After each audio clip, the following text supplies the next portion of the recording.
Greetings to all my fellow watch enthusiasts on YouTube and Facebook and wherever else this video is being seen and shared. Celine Driver once again, coming to you with another unboxing and review of a video that was loaned in to my channel. This watch was originally sent to me by my good friend and fellow YouTuber, Random Rob. He got the watch first and sent it to me to get to enjoy for a few days, make a video of it, give my impressions and so on, so that others, including the owner of the company that makes the watch, can learn, my opinion too, as well as others. I'm sure this watch is going to be toured around a little bit. This watch is a prototype. This is not a production watch. This watch is from a company, a new startup micro brand called Diving Armour. It is called the Narval. Narval? Yeah, I think that's the right pronunciation. I hope I'm getting that right. Narval. I'll go with that one. This watch will be launched via Kickstarter. There is a countdown timer on their website, which of course I will link to in the description.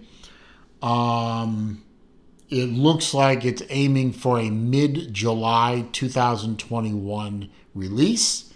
Of course, once the Kickstarter campaign goes live, I will amend the description to put the link to the Kickstarter campaign in it.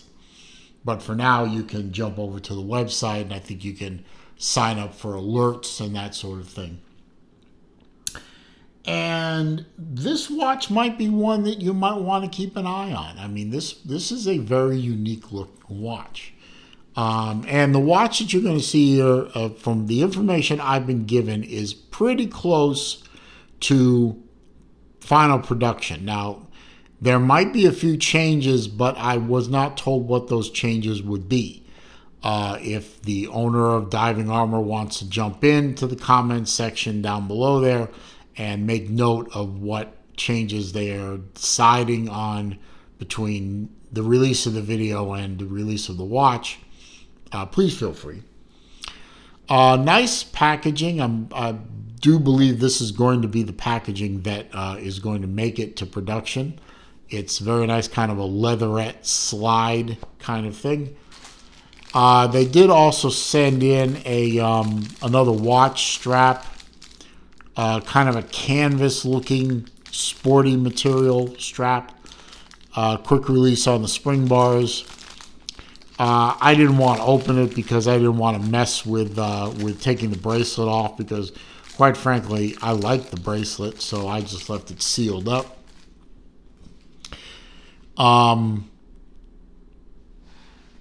When you slide it off, you have a very nice form-fitting case.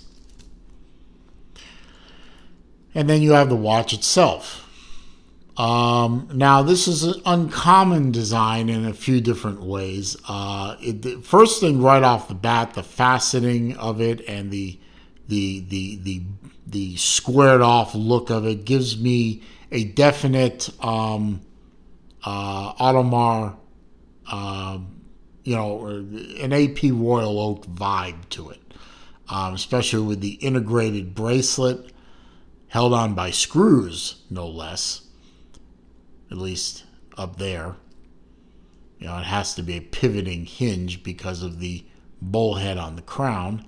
I think, however, if you're going to change out straps, you do it from here, where the drilled lug is there and there, so you can fit this strap to it, because this part is fixed on the one side and obviously hinged here so that you can have fuller access to the crown. But this is where you would use your spring bar tool to change out the strap. And despite the way it looks here, it is a 22 millimeter lug, so it's something that can be that can be done somewhat conventionally. Right? So there and down there. So pretty neat. Yeah, wait a minute. Let me revisit that real quick here. Hang on. Make sure I get that right. Yeah, that's where the bracelet detaches there and there. So use your spring bar tool to dig that out. So I was wrong. Ignore what I just said about the quick release, the drilled lugs, and all that. You dig it out there and there. So pretty standard stuff. My mistake. Should have looked a little closer. But that's why we do these things. I leave the mistakes in to show that I'm not some kind of know-it-all guru. You know, I make my mistakes and I own up to them. But this is a very nice diver. The bezel is pretty stiff, I have to say. It does not turn smoothly. In fact, it feels like it's binding up right there, and I got a little smoother there. But maximum effort, to quote Deadpool.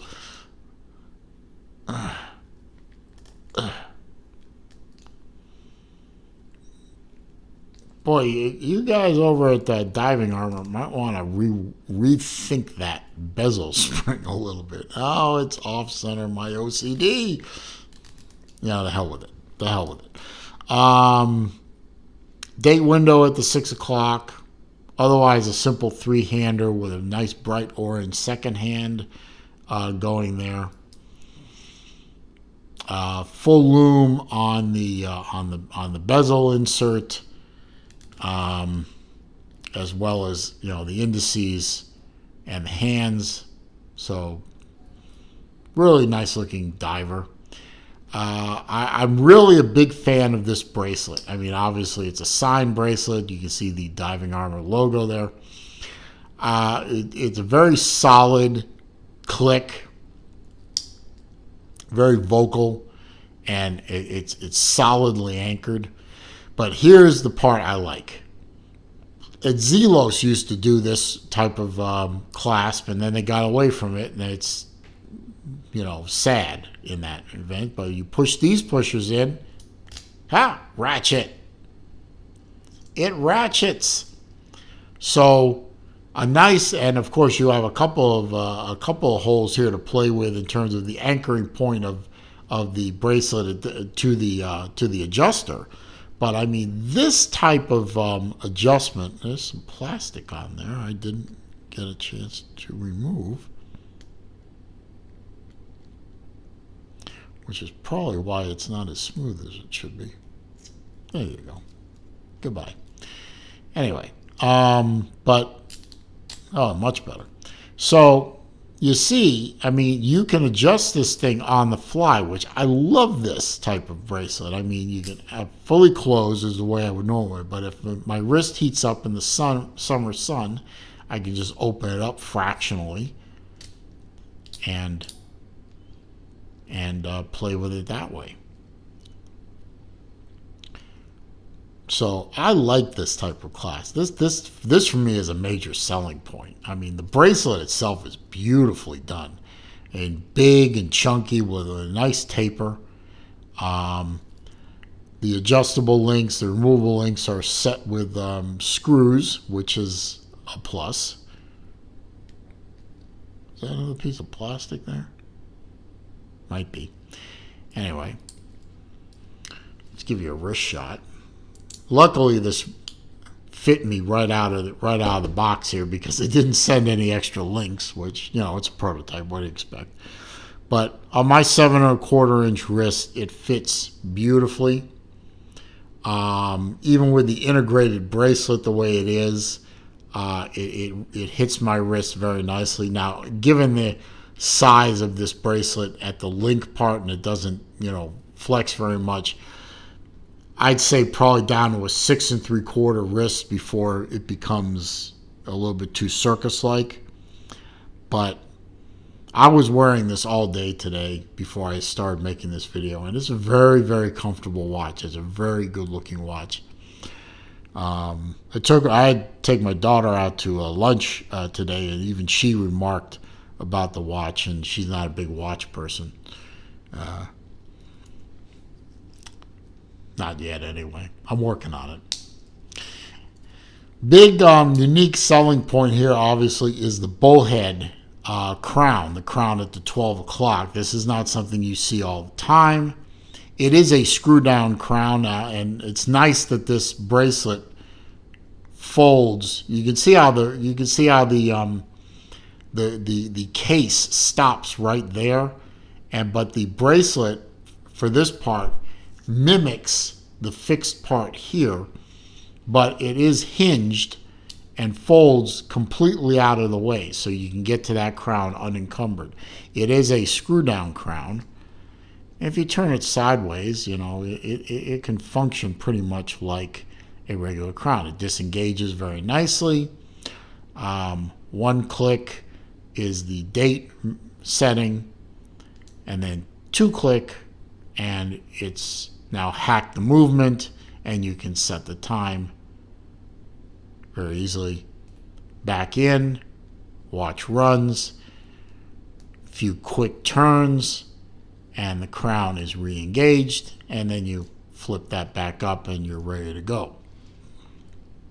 So it works very well. It was well thought out with the hinge here, so that you have both the integrated looking bracelet and case look that the Royal Oak is famous for example. Other watches have done this as well, but yet it doesn't interfere with the access to the bullhead crown, and the bracelet itself acts as a crown guard. And you still keep this crown guard and this access hinged extension of the case, even if you change the strap out or the bracelet out for a strap, because the strap is going to connect here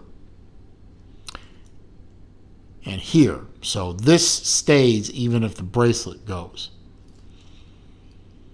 So, and I love the case back design. I love this little coin edge kind of look here, and this, I don't know, what do you call it? It almost looks like a hand grenade, but I know it's not a hand grenade. Maybe it's a fishing lure or something like that. Hell, it could be a pineapple for all I know. I don't know what it is, but it's neat looking. Anyway, have my sheet of facts here. This is the Diving Armour Narval bullhead design. It is going to be launched approximately mid-July 2021 on Kickstarter. I will leave links to the company's website in the description, and when the Kickstarter goes live, I will put that link in as well. Right now, there's no link to that page.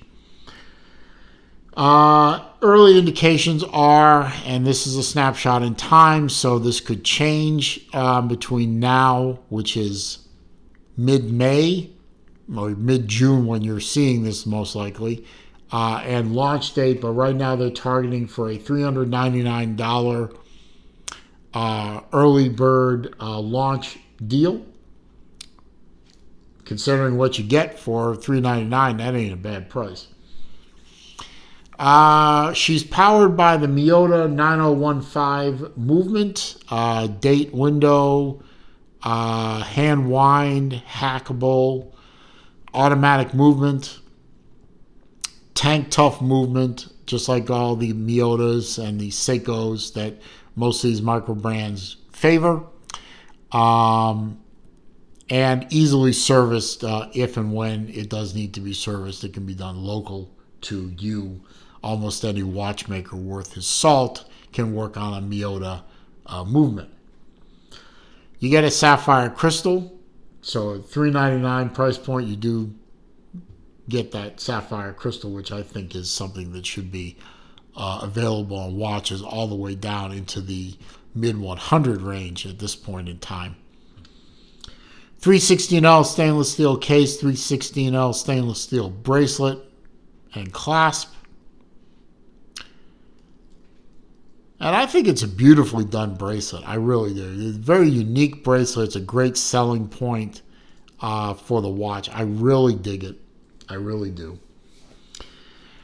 The bezel, and there are going to be different colorways and different versions of this watch. They say that the bezel insert is either going to be ceramic or metal, depending on the model. I think this one feels like it's ceramic. It's a 40 millimeter diameter case, 12.5 millimeter thick, flat sapphire crystal, 22 millimeter lug at the point of contact where you would change out the strap. So so it'll take a 22 millimeter strap. 43.5 millimeter lug to lug, and not bad. And as I said, the target for launch is mid-July. Now, hopefully by mid-July they will solve this idiotically tough bezel.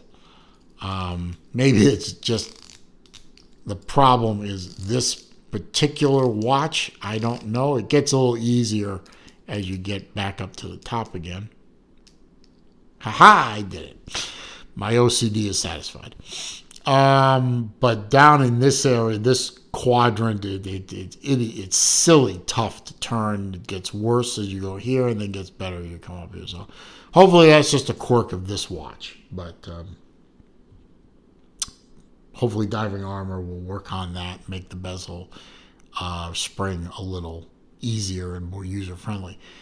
But overall, I really think this is a nice watch. It's really good looking, really unique looking watch. It's comfortable. It's got some heft to it, to be sure, but it's not overly heavy. It's not uncomfortable to wear. The dial is really beautiful to look at. The indices are heavy with lume, big lume pips, easy to read in the daytime or at night. So definitely an excellent sports watch. It has a depth rating to be, I believe it's a 200. I didn't mention that. It's 200 meter. Diver, I believe. Does it say so? 200 meter. There it is, right there. 200. I knew I was right. 200 meter diver. So definitely, it says it right on front too, but my eyes are so bad I can't see it. Narval, automatic, 200 meter. Maybe if I read for reading comprehension instead of just glancing at things. Sorry. Definitely a diver. Definitely swimmable, definitely diveable, definitely an excellent sports watch. I mean, it looks the part. And, it has that beautiful, I call this a 70s vibe to it. I mean, really good looking watch. I'm definitely going to keep an eye on this Kickstarter program. I'm not a great fan of Kickstarter overall, but I have bought watches on there when I see watches that move me. This one moves me. I may very well pick one of these up. So I'm going to leave it there. I hope you enjoyed the video, found it useful, informative, entertaining. If you did, please click the thumbs up for me. Doing that helps drive people to the channel, because the more thumbs ups, the more likes a video gets, the more likely the YouTube search algorithms are to put it in a search result. And the more likes a video gets, the higher up in a search result a video will appear. Comments, questions, suggestions down below. I do read them all. I do respond to them all. However, if you are going to be a troll and either be nasty or hurl insults or post dark web links in my comment section, I will delete the comment and I will block you. If you're new to the channel, of course, welcome. I'm very glad you're here. I'm very glad you found the place. I have hundreds of videos for you to watch. Feel free to watch as many as you want. Stay as long as you want. All I ask in return for that is, before you leave, please click the subscribe button. And when you do click the subscribe button, don't forget to click the bell icon next to it so that when I upload new videos, you will be alerted. And when I go live and do live streams, which I do every Wednesday afternoon at 3 p.m. Eastern Time, or other times during the week as time and opportunity avail themselves to me, you will be alerted to those as well. Meanwhile, it's a dangerous world out there, my friends. Stay safe, stay healthy, be well. I'll see you soon.